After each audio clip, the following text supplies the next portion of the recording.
All right, y'all. Back with the next video. So, like I said, I'm going to be talking about domestic violence, the situation between me and my boyfriend after I started, living with him. So, um, yeah. So, Layla is with the other side, Invader Zim and Gert, and I am living in the efficiency 10 minutes, 15 minutes down the street with my boyfriend and his roommate in the efficiency. Now, my boyfriend, he was having problems with the people in the main house, but that was way before I got there. So I think they had been staying there for like 3 or 4 years before I got there. So they had a little thing going on. So I tried to stay out the way as much as possible. I never spoke to them. I would, greet them, say hey, and then just keep it moving. And then they had next door neighbors who they were cool with and things like that. So, um, so I started living with them, and let me see. So what ends up happening is I get a job at BurgerFi, famous burger place. It's in mostly every city, so you know what I'm talking about. So I get a job at BurgerFi in Davie, and it was cool. It was nice. I was making, how much was I making? I was making like maybe 950, 950 an hour because I had experience and things like that. So I got on in there. So I'm working at BurgerFi and things like that. He's still going to, y'all, it's so much stuff. Like I said, I may be jumping all over the place because I have literally been all around Florida. Like, it's crazy. So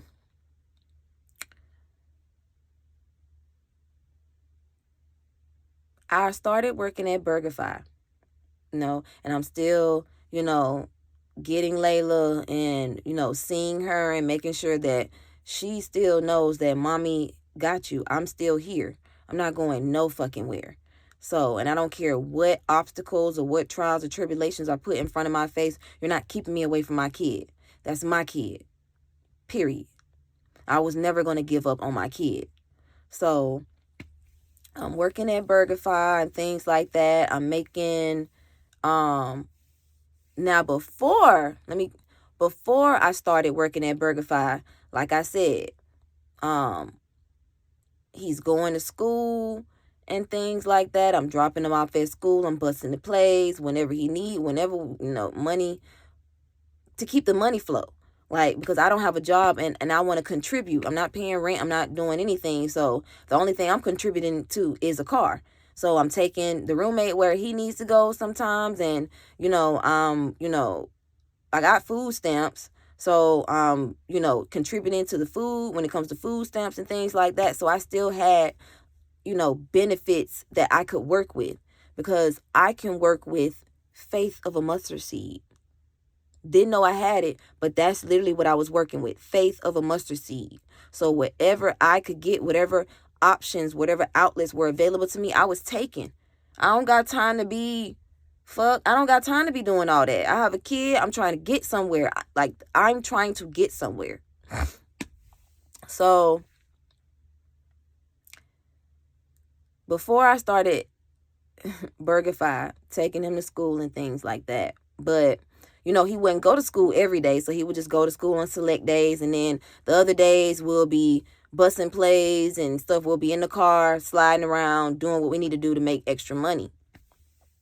Now, when I say doing what we need to do to make extra money, no, by no means did I compromise my morals, my ethics, my values, my code, my standards. That's always been at the top of law for me. I will never pop coochie or stand on a corner or, beg for anything. Who? Not this girl.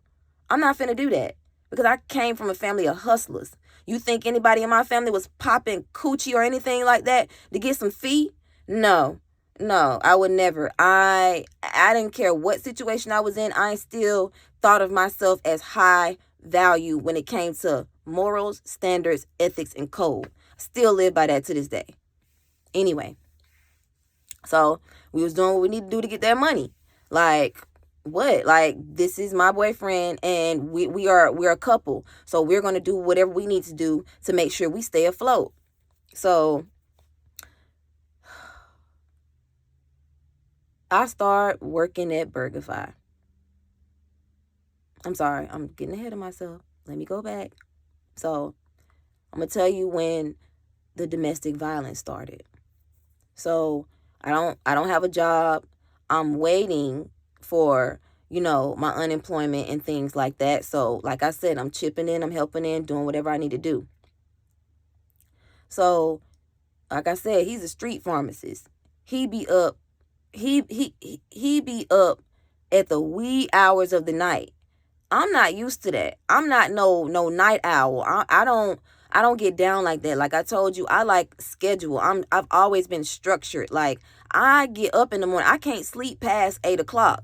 Like I've just always functioned like that. Plus, I'm a mom, but I was like that before I was a mom. I can't sleep all day. That's laziness to me. I don't feel like, why are we sleeping all day? So he would sleep during crazy hours. So he wouldn't go to sleep until like 3, 4, 5 in the morning because I told you he was a producer. So he'll be over there with his headphones on. He'll be making beats and stuff like that. And, I was intrigued and interested in that because I love music. Like, I just knew I was going to be a fucking singer when I was younger. But we kids, but I love music and I was intrigued on how to, learning how to make the beats. And things like that. I forgot what that system was called. It started with a P. It's not Prototype, but it's something. He was always on a certain system, and he knew I could sing, so he had this mic and everything. Like I was just so like, oh, we got a studio, and anyways, so I would like sing little hooks and stuff like that for him and whatnot, but he would never use them. He would never use them. First red flag. So one morning, I'm getting up, and it's like 8 o'clock. The roommate is already gone because the roommate had a job. Like I said, he had his own business. He would cater for parties, and he would, decorate. He was very good with interior design and things like that. So that's, what he was doing. So he would be out like by 7 o'clock in the morning. So we would both be up around the same time because, like I said, I can't sleep all day. So I would get out of the bed. So one day I got out of the bed and I'm sitting on the couch. Now the lights are still off because he's still sleeping and I don't want to wake him. I'm always big on that. Like, I don't want to disturb nobody. So I'm going to try to be as quiet as possible. I'm going to try to do what I need to do so I won't disturb anybody else in my vicinity. So I get on the couch and I roll me a joint. Roll the joint.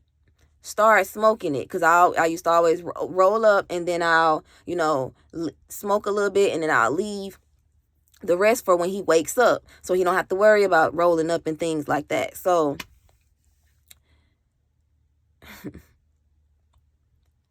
roll the joint up, smoke it. Before I could put the joint out, I'm talking about he shoots up out of the bed and literally just starts ranting.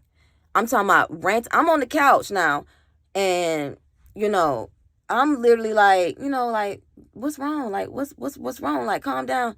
He's literally just going off, ranting about waking me up out my sleep. You doing this, you doing that. You smoking my weed. Like, I'm just like, what are you talking about? Like, we do this every day. We do this every day. Now, mind you, around this time, his little plays were slowing down. Okay, his little plays were slowing down, and he felt like he was getting rim ragged by his plug, but his plug was his friend though. So don't have nothing to do with that. I don't be in the ins and outs and whatnot. When they do their little powwows and stuff, I would stay in the car, or I would let go outside, mind my business, because I know how to mind my fucking business. So, anyways, he's ranting. You doing this and you doing that. You smoking up the weed. And I'm just like, we do this every day. Y'all, when I tell you, he came around that side of that bed and literally I'm sitting on the couch. He literally bends down and literally flips the couch while I'm still sitting on that bitch. I'm talking about literally flips the couch on top of me. Flips the couch on top of me. And I am so shocked. I am just like, I'm crying. I'm literally face down on the floor. And the floor and the efficiency, it wasn't no carpet or no shit like that. It was literally cement. It was fucking cement. He literally flips the fucking couch over and I'm literally face down with the couch over me. I'm panicking. I'm crying. I don't know what the hell is going on. And he picks the couch up off of me. And then he starts shaking me. Like, don't touch my weed. Don't do this and don't do that and don't do that. And I'm still like shocked. Like, I've never seen this side of him before. Pick up on them patterns. Pick up on them clues. Because he was spiraling because he wasn't getting that many plays. And he was being exhausted from school and things like that. And on top of that, his financial aid wasn't falling through. So, he was about to have to start coming out of pocket to pay for those classes. Now, mind you, I am, getting unemployment. So I'm helping out. I'm helping him pay for those classes. And on top of that, bringing food into the house. On top of that, busting plays when he's at school. I'm putting my stuff on the line for us. So when that shit happened, it floored me. I didn't know what to do. I didn't know. But I had been through so much shit. This was just another thing that I felt like I had to eat. Where the hell am I going to go? But then again, in my mind, I still wasn't thinking about leaving. This is the first thing. Okay, I know what he's going through. He's just a little upset. Me trying to rationalize a nigga flipping a couch on my ass. Where we do that at? But he didn't physically touch me. All he did was flip the couch over and the couch hit me. So we get past that, but I'm telling you, that was the start of the domestic violence abuse. Now, I'm going to throw in a little tidbit because, like I said, y'all, I'm jumping all over the place, but I told y'all about the girl when I was in training class. I made a friend who had the 2 kids and whatnot. So after I left sis trunk and stuff, she told me that I could move in with her. I talked to her and her boyfriend. Everything was cool, copacetic. I was sleeping in her son's room. But anyways, that's besides the point. So that's where I was, and that was another situation because her boyfriend was abusive. And she used to tell me that he used to beat on her. And my stupid ass, not thinking, Anyways, another story for another day, y'all. Draining. But anyways, I still never gave up. But anyways, back to this nigga. So that was the first incident. So we're going along. I end up getting a job at BurgerFi.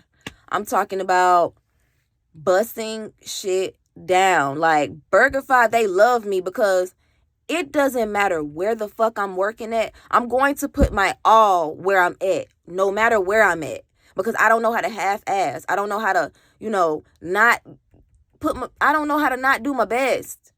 And I'm going to give you my best every single chance that I am afforded that opportunity because it's built in me. That's who I am. So Start working at BurgerFi, y'all. I'm telling y'all, I'm working doubles. Making $9.50, working doubles, working from 11 to 11. Fucking shit, 5 to close, working fucking 2 to 11. Like, I'm taking the bigger shifts. Oh, you don't want to work today? Let me get that. And if it didn't interfere with what I had going on with my baby, my Layla, then I'm taking that shift. I need the money. Like, I don't care what nobody talking about. Anybody, you don't want to work your shift? Call Bree. She gonna do it. So I was doing that. Now, mind you,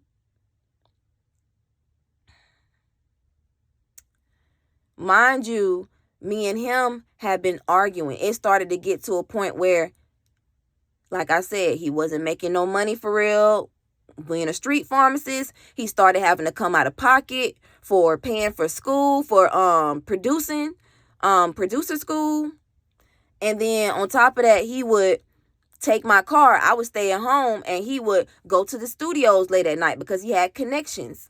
So he would go to the studios late at night and, get money that way. And he would sell his beats. So he was income was slowly coming in, but it wasn't coming in fast enough for him. So when I got a job and I started making solid money, that fucked his ego up. Once again, I'm amongst another man who can't stand that I won't give up, who can't stand that I have so much drive, so much ambition, and no matter what is being thrown at me, I got to get up every day and shake that shit off. So what he would start doing, ladies, pay attention. What he would start doing is, I'm getting up in the morning to go to work, because by this time, BurgerFi loved me so much, they allowed me to start prepping. I got up in that goddamn kitchen like I know I can. Like I knew what was going to happen. You see, Fuddruckers ain't want me up in that bitch. But BurgerFi saw the drive in me and wanted to give me that. So my position started changing. I would have to get there at like 7:30 in the morning to prep the food. Like, I love prepping because you're in the back. The store ain't even open. Nobody's bothering you. We didn't open until what, like 10:30, 11. So the first 4 hours of the day, we back there playing music, we talking, we having fun, but we getting our work done. So it got to a point where he would start to try to fuck my energy up when I would leave the house. You trying to start an argument with me before I leave. You trying to go do shit before I have to go clock in to work. Why are you trying to bust a play at 7 o'clock in the morning? Have them niggas come here. Do your shit here, but you either gonna drop me off on time or I'm taking this fucking car. It's my shit. You can't tell me what to do with my shit. So it got to a point where I started getting silent. And then, like, it started to become like he would start, like, pushing me. Like, like strong arming me and stuff like that. Disregarding it. I don't have nowhere to go. I don't have nowhere to be. I'm trying to get somewhere. Once again, on the road to trying to get some fucking where. So I was just eating it. So this is where it pipes up. So one night, I literally had worked an entire shift that day. So with me working at BurgerFi, like, you get employee discount. So if you closed or something like that, like anybody who's on closing shift, like before we actually closed, we would start putting our orders in, getting free food. That was the perks of it. We would start putting our orders in. So every time I would close, I'm making sure my family got food. I'm asking them, what y'all want to eat tonight? Okay, so I'll get their food. I'll make sure they have everything. And I would have bags. I would have like 2 bags coming home. I'm finna feed my family. Like, so one night, literally worked an entire shift. I'm talking about 7:30 to 12 at night, y'all. And mind you, I only had 1 hour break in between that time. I worked from like 7 to fucking maybe like 3 o'clock, because 3 o'clock was like when the high school kids would come in and start the work day shift, or like 5 or something like that. So like from 7 to fucking like 3 or 4, I'm working, and then I'll take my hour break. I wouldn't go anywhere, so I would just walk around, hit my vape and, chill amongst my coworkers. And I made a close friend. Like, I made a friend there. Like, she was a sweet girl. Her name was Caitlin. Like, we went through the same thing. We were going through the same thing, domestic violence and stuff like that. But we were real quiet about our stuff. Like, she was a strong girl. Like, I love Caitlin. Like, I'm so happy for where she is in life now. Like, she's a nurse and things like that, and I'm so proud of her. So like I said, one night, Lily worked an entire shift, 7 to fucking 12 at night. I'm coming home with the bags and shit like that, got the food. So I'm tired and I'm hungry because I haven't eaten all day. So I put the food, I come into the house, put the food on the counter, and I get my food because I don't have Layla with me. Layla's not with me around this time. She's with the other side. So I get my food. I still have my work clothes on and everything. I wanted to eat before I went to go take a shower. So he's taking a shower, put the food on the counter. I get my food out. I tell Mike, I said, I got everything that y'all want. Everything is in the bag. Now, let me tell y'all something. Jamaicans are real big on, they call it sharing the food. You need to share the food. Now, I had to learn a lot of shit when it came to, like I said, I'm in a melting pot. I'm out of my zone, but I knew patois and stuff like that, but you got to speak real slow for me to understand that patois. You can't. Now, Mike, he used to just be talking fast as hell. That was the roommate. I said I wasn't going to say his name, but I can't, whatever. So, yeah, so I'm talking to him, the roommate, and I'm telling him, I got all y'all food. I got everything y'all wanted, drinks and everything right there. I'm going to go eat before I take a shower because I'm starving. Mike was like, okay, yeah, cool, okay.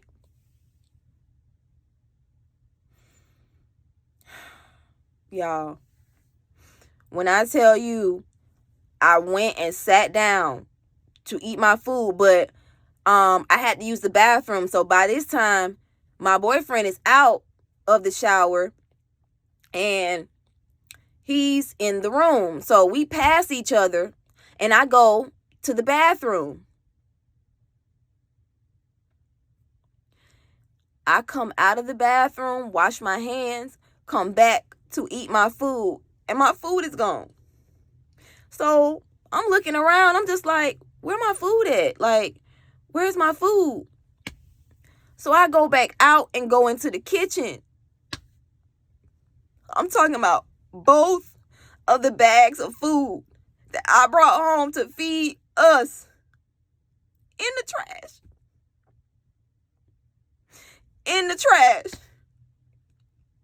And I'm looking crazy. I'm just like, what's going on? Like, why is the food in the trash? Like, this nigga really sat up there, looked at me and said, why you didn't share our food out, but you want to sit over here and eat without us? What are you talking about? What you talking about? I laid everything out. Everything is still in the bag. Why do I have to fucking share the food? Y'all know what y'all got. I brought the food home. But no, you want me to be a fucking wife and you want me to sit up here because that's what you're used to. Because Jamaicans, they real, I ain't even finna get into it because I don't want to offend nobody. But every Jamaican I've encountered, ruthless, rude, nasty, just hurtful. And like I said, I didn't come from that world. I didn't come from that. So I'm really confused as to why you sat up there and threw all that food away because you were pissed. So I'm fed up. Because in between that time, we had been arguing. He had been, strong arming me, pushing me every now and then. And then, and stuff like that. But I was still keeping my head on a fucking swivel. Like, and please don't make no mistake. Please don't make no mistake. You want to strong arm me? Nigga, I'ma strong arm your ass back. I don't know where the fuck you thought I was just gonna crumble and crawl in the motherfucking corner. I been at work all motherfucking day. From sun up to sun goddamn down. And you want to be a petty little bitch because you not making money, you not doing what you want to do in life, and you're mad because I will not give up. So you want to be a little bitch and throw my food away. Throw everybody's food away. You threw Mike's food away, your food away. You didn't give a fuck.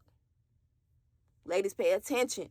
Pay attention to little ass boys who can't grab a hold of their dicks and be a man. Besides the point. So, I'm fed up.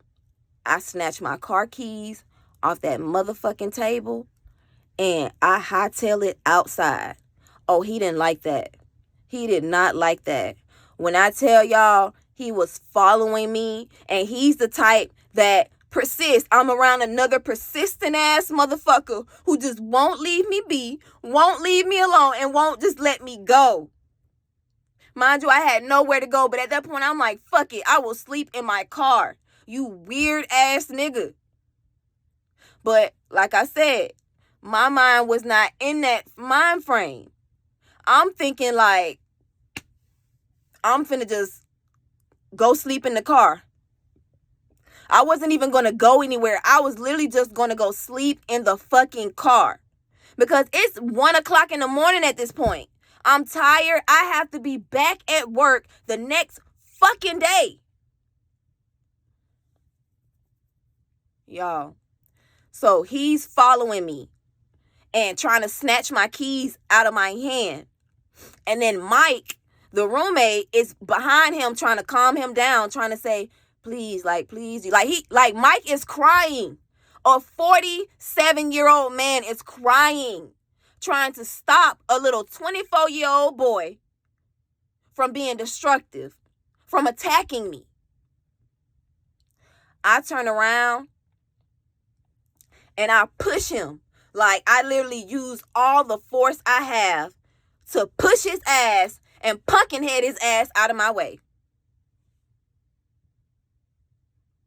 When I tell you, once he got his motherfucking sea legs back, when I tell you, I'm standing right here. I'm standing up and I'm about to turn to go get in my little hatchback, get in my little Ford Fiesta and party the fuck out of here. He literally snatches my shirt back, turns me around, and when I tell y'all remember Toy Story? When Buzz Lightyear thought he could motherfucking fly? Oh, I flew that motherfucking night. When I tell you, he grabbed me by my shirt, grabbed me by my neck, and literally heave hold. Like, I'm literally like 110. So it's nothing to like really toss me if you're a dude. He literally grabbed me and he hold me. When I tell y'all, it was like an out-of-body experience. I literally, I promise you, I had to have gone like 6-7 feet up in the air. I'm talking about my feet are literally up off the ground. And I'm talking about, this is me. This is me right here. In the air. And I fall flat. I'm talking about flat on my back. Knocked the wind out of my little ass. Knocked the wind out of my little ass. And mind you, going through all this shit, I'm losing color in my skin. I'm depressed. I'm just like, I look crazy. I look like I'm in the sunken place. When I tell you I laid on that ground, when I tell you Mike screamed, he screamed so goddamn loud. I've never heard a man scream like that. He thought I was dead. Like, that's how much of a panic he was in. Because I literally laid there like a fucking lily pad, just laid back, trying to catch all the wind back out of my fucking chest. Laid there, and then I literally blacked out. So when I came to, I'm literally like trying to catch my breath. And I'm telling you, my back is just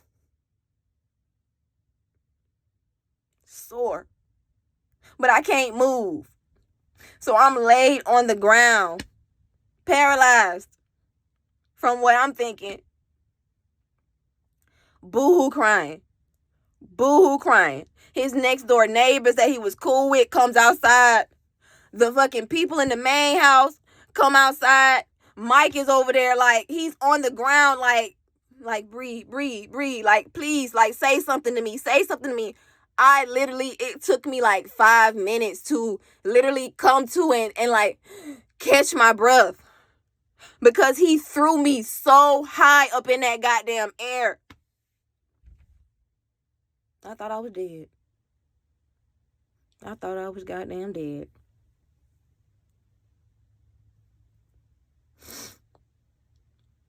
I'm talking about still got my work clothes on and everything. Just mud and shit. I'm talking about hair, everything. Like, just dirty and muddied the fuck up. And you know what he's doing? He's standing over me, cursing me out. Just, I'm talking about I ain't even got up off my back yet. And you're cursing me out. And Mike is standing over him trying to push him away from me.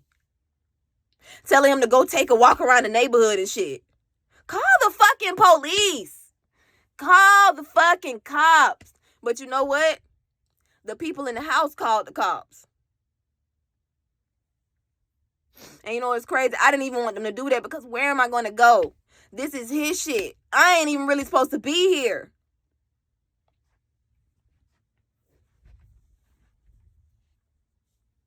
So yeah. That was when he started to really turn up. Because you making money. And then that's when it started to be, anytime I would smoke, don't touch my weed. You taking money from me. I would even put money in the money jar and just be like, here's a 20. Can I get a gram? Can I get this? I got money for. No, he didn't even want that. Control. Another controlling ass motherfucker. And then you know what's crazy? Ladies, please listen to men when they just out the blue just start telling you about their life. They give you little tidbits about their life. Because he told me that him and his dad fought each other. I'm talking about it was a big fight. I should have known then. So I should have known that your mom was getting beat on by your dad. Because is that what y'all do in y'all culture? I don't know. Like I said, I don't never want to be ignorant to somebody's culture. But y'all track record from what I know ain't looking too good. So, hold on.